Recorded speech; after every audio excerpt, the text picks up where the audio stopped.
Welcome to From Caving In to Crushing It, the podcast for those who find themselves immersed in adversity and choose to write their story instead of having others write it for them.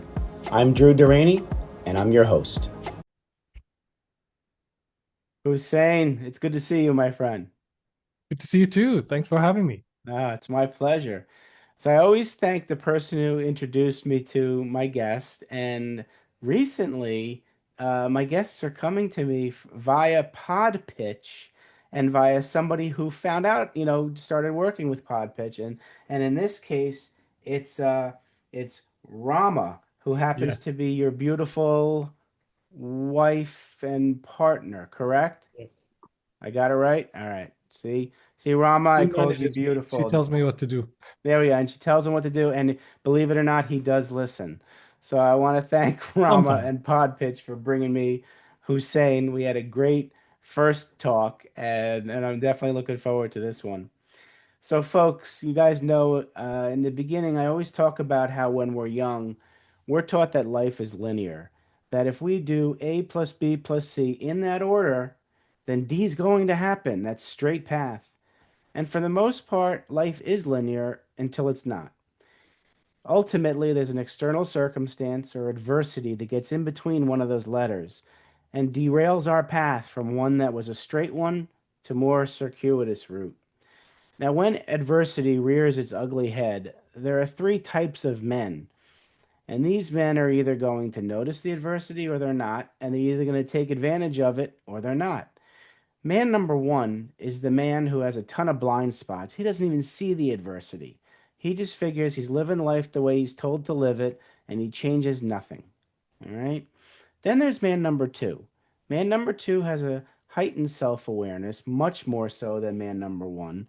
He sees the adversity, yet he says he's the victim and that everybody else is to blame. Life is doing it to him, and that adversity is a barrier, and life is what it is, and I can't change anything. And on that deathbed, man number two has a ton of regrets. Well, on this show, I bring on man number three. That's Hussein Hallak.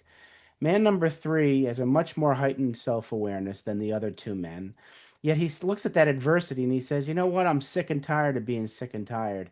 That adversity is not a barrier, it's an opportunity for me to take massive action and become stronger on the other side. So, Hussein, for the audience and for me, reach back as far as you need to for that defining moment, whether it was the tap on the shoulder, the whisper in the ear, or like what I needed, a 2x4 upside my head that transformed you from the man you used to be to the strong man you are now, and how that change and that transformation changed you personally and professionally. You want to share that? Absolutely. I think the moment that most defined, let's say, or the most transformational moment was something I didn't think about before. And thanks for that elaborate, I would say, intro. You're welcome. It's when my uncle died in my arms. Oh, okay. So I would say that is the moment where, because up until then, my uncle was a really, I would say, someone that I thought everything will be fine because he's in our world. He was kind of like a second father to me. Right. He didn't have any children. He was the oldest son. There were two, him and my father, and he was like a mountain of a man, very well respected, very well known. Had the one of the top publishing companies in the Middle East, and published for the who's who, if you wish. So Mm, kind of Nizar Qabbani, Mahmoud Darwish, which are like the defining poets and literary giants of our time, okay. of that time, if you wish. So he was visiting with us, and I was bringing him tea, and suddenly he starts spitting blood, and within uh, basically within like 30-40 minutes he's gone Oh my before God. we got him to the hospital. And that completely changed my world, because he was this person that was always in my life, in the sense that an ongoing presence. Right. And I looked up to him, and whenever like anything that I need, he would be the person. Anything our family needed, he would be the person we would reach out to. With him gone, that was gone. So it was a moment of like, okay, uncertainty of epic proportions. Like, what is next? And that was the Right. moment where I realized that I have no idea what's next. The person I depended on the most, he lived abroad, was like, okay, I'll travel to him, or anything that I wanted, even when I wanted to discuss or I wanted ideas that are different, he would be my out. He would be the person I would discuss. He would be the Right. person I would reach out to, Wow. and that disappeared. And that was, I think, the moment that I come back to say that is the moment that where I became a completely different person. I had to, and I didn't see it at the moment. It's not like I chose Right. to do that. Of It's just course. that Of course. the absence Yeah. of that big presence in my life did impact me significantly, and I was kind of my trajectory was very different after that. Oh, absolutely. My gosh, I'm so sorry that happened. When when he was gone, do you recall the first time that you wanted to reach out to him and realized that he wasn't around? Do you recall that time? I think after that, um, I didn't. It was like, no, I don't actually. To be honest, I Yeah, didn't because it was just a matter of fact. Like, I never even thought of him like that. It was mostly I see. thinking of the past and what he would have wanted, let's say, for me to become. I see. Um, it was like, I think at the moment it's very interesting, like very interesting question, because I should have, let's say, oh, I wanted this or I wanted that. And I think at the moment I felt like I'm alone. I am the person that needs to take kind of control of my life. I am leading. There's nobody else I can count on. Okay. And in fact, that was to a certain extent, it took me around a decade before I started reaching out for people to help.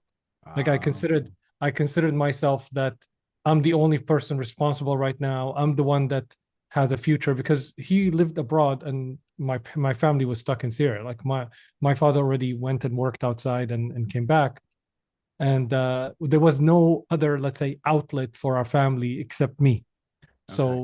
So it was immediate, like I have the burden, and I didn't think of asking for help until I think 2008 2009, when I started attending a coaching workshop where I was like, Okay. oh, it's okay to ask for help. It doesn't make me less of a man Right. or less of a person, and that is something I didn't notice about myself until I started doing it.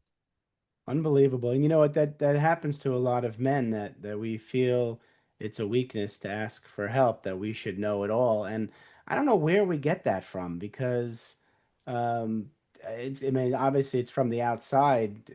Society has put that upon us. But for some reason we listen to that. Very many men listen to that and believe it's a weakness to ask for help. Obviously, we now know it's not. Um, so let's go to 2008 with that coaching, and you started asking for help. How did do you have an instance where you felt you grew from asking for help? Absolutely. I think one of the key insights at the time was, first of all, being at home with myself. It was more 2008 was like when the financial crisis Yeah, happened. right, 2009 when it right. hit Dubai. I had a very successful business at the time Okay. that I had to let go of. My partner was heavily invested in property and he lost everything, Oh so we gosh. had we had to start all over again. So it was like another loss, and it's but this time, instead of let's say going into mode hyper mode that I will take care of things, I Right. actually stepped into what I really wanted. It was the first time that I really asked, what do I really want here? And I completely changed trajectory from being into the creative industry, because I used to be more like a creative director and Okay. running a creative agency, and I shifted completely to writing, which is the thing I Wow. enjoyed the most. Okay, good. So I used to write all my life, but I never thought of it as a trajectory, like a business I see. approach. Right. So I did that, and I had only $5,000 on me, Okay. and no prospect whatsoever. And I'm starting this new direct trajectory, and I Wow. went and spent it on a coaching workshop, Okay.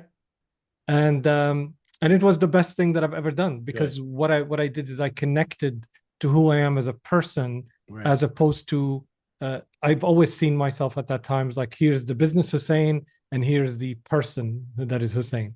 Interesting. And in 2009, after attending that workshop, I decided to fuse them all together. I was like, no, That's very good. I'm all of them. Hmm. And I became the idea of choice and what I choose in life being something that comes from inside and being something that is driven by what matters most to me, not what the world offers. Right. That was born there, and it was shaped starting from that aspect. So that was a very, very important one, and that fusion of Yeah. who I am with all of my let's say that I am was born at that time. I love that you mentioned the fusion because I think too many of us try to find that what they call that work-life balance, which I don't believe exists. We got 24 hours in the day. Let's pretend we're asleep for 8 hours. You got 16 hours of being awake. To separate work and life is very challenging because we can take strengths from each one and bring it to the other, and we Mm. can grow our weaknesses in both too. And we are who we are at the core, whether we're in life or in business. So to separate the two to me seems counterintuitive. So I love that you talked about fusion and you really got to learn who you are. Um, what was the difference between who you realized you were versus the old Hussein? The oldest thing was, I would say, I was more interested in the appearance of things. I Okay. was pursuing. I had a massive imposter syndrome Yeah. where I was pursuing validation from outside. Hmm. So for me to become really a creative director, somebody had to look at me as a creative director. To That's become somebody who's successful, somebody had to, you know, call me successful. And I actually at that time was the startup that I had before 2008, 2006 was extremely successful. I was featured in Forbes, I was featured on BBC, and still I didn't feel successful. interesting. Uh, so I had this thing where I needed acknowledgement from the outside, Hmm. and what shifted completely is it wasn't more about acknowledgement. It wasn't like, oh, I have acknowledgement from the inside. It was like, what do I really want to pursue? And life became to me more of choosing paths and experimenting and seeing what I would really want Right. and pursue that, and then gave myself permission to make the mistakes and fail as part of life rather than before I saw failures as mistakes to be avoided. Right. Right. um, and I became more, I would say, in harmony with the cycle of life, which is, you try something, you fall, you pick yourself up, Yeah. you try again, Yeah. and so on and so forth. I didn't see that as the nature of things. I saw like there's success, and which is what I should be all the time, Right. and then there's failure where I There's should failure. avoid Right. all the time. Right. Which, if anybody knows this, the more things you avoid, the more you're gonna find them. So instead of avoiding or doing that, I was like, okay, what is it that I want here? Right. What are the implications of that? If I want to pursue, like I pursued writing, the Right. implications, I may not find work with writing, or I may, True. or I may fail at certain things, Yep. or I will lose, let's say, the access to certain other things, let's say, that are available to me. In this case, there was a demand on the creative skills. Right. So choosing to focus on writing means that I will lose that business that is available to me. Mm. So everything there is no choice. There is no better choice uh, from a perspective of measurement. Like this is a better choice than the other because every choice has consequences. True. So I learned to look at choices like that I make a choice and it comes with its own consequences. Am I willing to pay the price for that? Am I willing to take care, handle the consequences and the Right. implications of this choice? And do I really want it? And that became the driver for that transition in my life. I love that. And you probably started to embrace taking a calculated risk because you knew that if you failed, it wasn't a loss. It was something you learned and makes you stronger. Yeah, I started to learn what entrepreneurship was really, because up until then, I was doing business and there were many successes in the businesses that I did, Hmm. but it was more luck than Yeah. of course there are things that I did right, don't get me wrong, but Ah, it yeah. wasn't there's a certain elements of entrepreneurship, just like any discipline, Yeah. that I started to learn. By 2008, also the startup culture was being shaped around the Right. world Right. with the release of Lean Startup as a book. So Yep. I read that. I read the business model canvas. These things gave me the language of business that are Sure. suitable for the time that we were living. Sure. Uh, Absolutely. so that's what helped me. Got it. So what are we doing now? Are we writing right now? Are you a writer in what your professional life now? I think the one thing that truly defines me as a person is being an entrepreneur. Okay. And what that means is that an entrepreneur is what human beings are. It's Mm, basically someone who has an idea, who wants mm, to achieve it or make it happen and pursues it with all their power. And that was what human beings were. We wake up, we pursue, uh, finding food for our family, sure. building safety, all of that. That's what we Mm, always did. And it's an uncertain environment. That's what right. we are as people. True. So, entrepreneurship, I believe, aside from how we define it in business, Right. it's the natural state of being human. So, I'm always and always will be, always was, always will be an entrepreneur, someone who has a lot of ideas and who pursues them with vigor and discovery and joy. I will always be that. Now, the places where I pursue that and the skills that I use, definitely writing is one of my most favorite activities to do Right. because it helps me think, it helps me Right. grow, it helps me articulate stuff. So I definitely love writing more than anything else. Mhm. And I still use my creative talents as well. Good. Uh, and I bring technology to it. So if you think I'm an entrepreneur that brings creativity and technology together, um, to make ideas happen, and the focus right now is to help entrepreneurs grow and become something more than they are. All right. Well, let's talk about that. How are you doing that? Have you become that coach? I've become more. I like the word mentor rather than Mentor. coach. Good. Yeah, because mentor really leads people and help them, grow and direct them as well. It's not, I don't come to a person and say, "What's your agenda?" Right. There are certain principles that exist in entrepreneurship and in life, and my role as a mentor is to make them clear for the people I mentor Great. and to help them master it and then pursue what they want. So for me, that's mentorship. Not that it's better than coaching. I don't do well with coaching. Yeah. I love coaching. I love being coached, Yeah. but I'm not a very good coach Which is in the sense. interesting. That's an Yeah. interesting distinction, and Yeah. I understand exactly what you're talking about. The mentor can walk side by side with his mentee Mhm. and guide him and have a emotional invested interest in their success, and I love that. So what are you specifically doing now professionally where you can mentor somebody? Uh, We're running what we call a growth education business. So okay, what we do is we do growth teams where we joining a successful business that's generating some money, entrepreneurs are generating some money, and we help them with this transition period from where they are to scale, and got that's it. a transition to growth. I would say a period where there's a lot of uncertainty, there's a lot of things to Right. figure out, and because we've worked across hundreds of businesses with hundreds of entrepreneurs, Mhm. and because of our background and our ability and our interest in growth as well, we help them save time. That's great. Every entrepreneur figures it out at the end, but Mhm. instead of taking several years to figure out how to get there, we make them do it in months. So we bring that to every business. We do it through. We're running a few programs and workshops, and we also do it like done for you, where we join with the entrepreneurs, certain select entrepreneurs.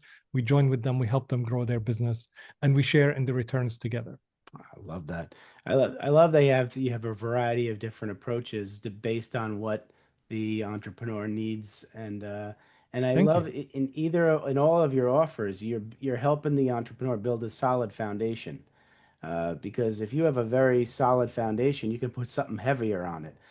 Very many entrepreneurs don't understand business, and so they have a very weak foundation. So when you start putting heavy stuff on it, it can collapse. And so I love your approach. I could have used you when I started up. That's the intention. Entrepreneurs are great in the sense that they are they're driven, they're motivated, they come from different backgrounds. Right. So it after teaching a lot of them and mentoring a lot of them, I found that if there are certain things that if you help them do, and if you help them understand, you give them the shared language of business, you help them understand how certain things function and how they connect with each other, they're on a roll. Like they so it's kind of like fixing a few things where Yeah. they can run. So we're like the pit stop for the formula drivers that I are love that. entrepreneurs. I love that because more often than not, it's a little tweak here and there, Yes. just kind of a course correction rather than revamping something that the entrepreneur needs.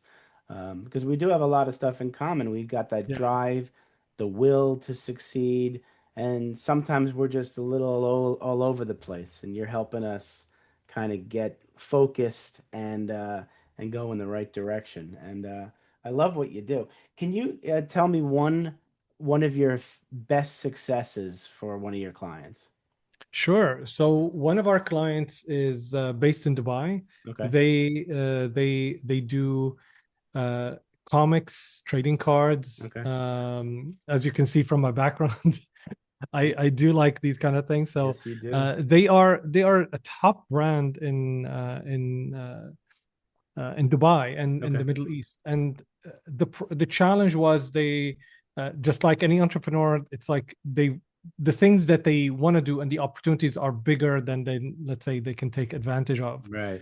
And we joined forces. And one of the things that we first did is look at when we join with our partners and entrepreneurs, we look at what are the areas where focused on growth. So we don't Right. change everything, but we change the things that can make the biggest difference on their growth. In this Got it. case, we reworked the brand so that Hmm. it represents what they actually promise. This is the first. We look at these gaps.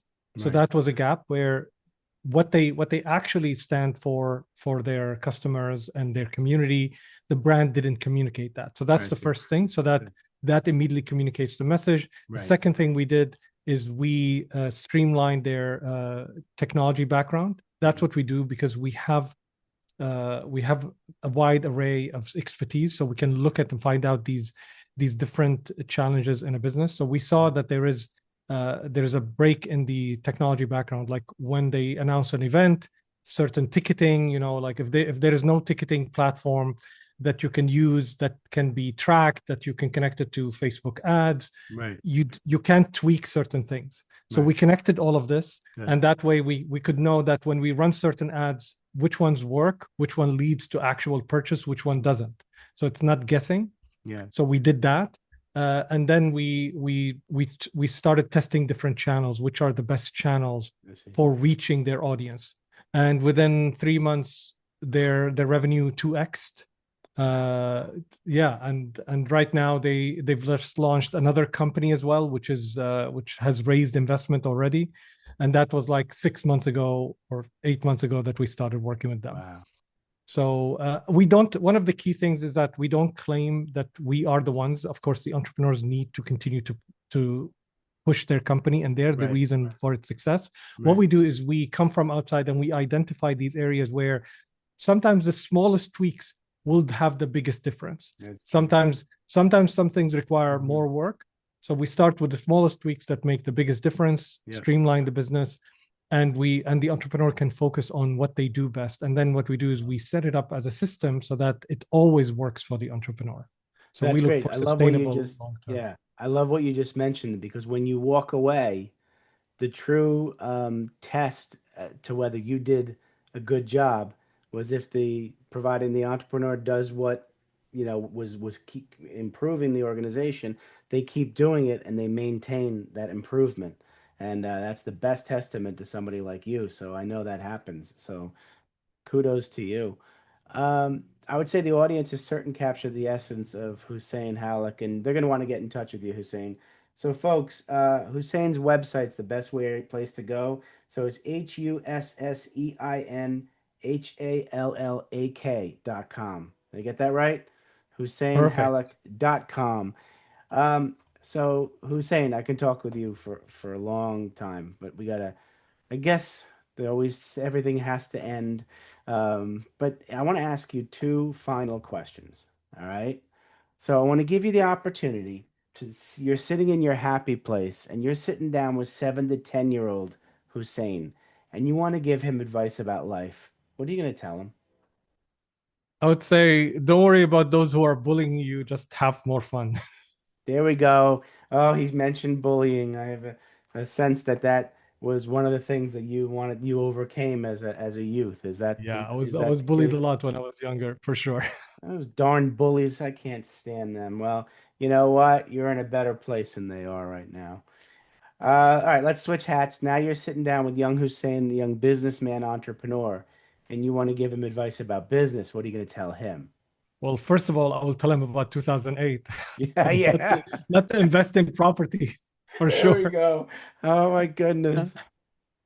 And Looking for forward. sure, I would say don't rely, don't think of your success as the key.